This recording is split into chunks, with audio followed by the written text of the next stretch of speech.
från Hallsbergs fotklubb. Apa.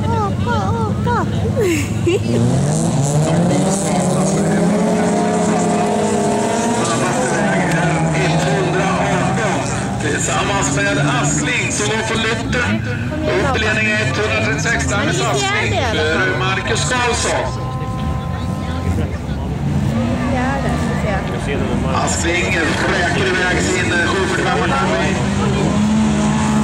Nummer 118 Marcus Karlsson. Apa Larsson.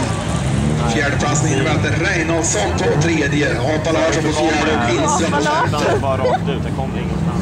Sen har Marcus Karlsson visat problem.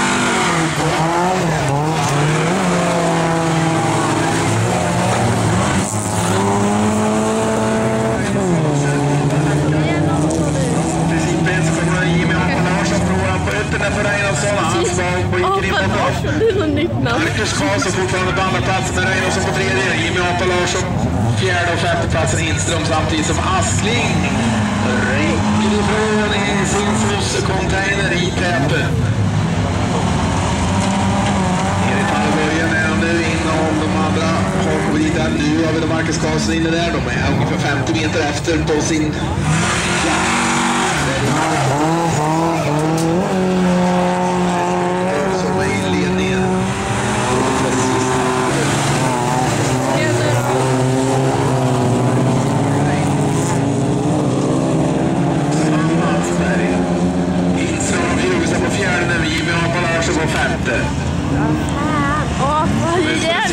Dennis Askling ledningen och chaufförställer Askling när han jagar på. Han har ju ryckt ifrån ännu mer.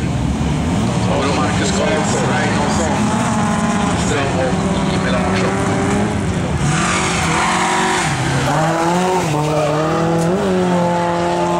Dennis Askling från Hallsbergs motorklubb som vinner hitet.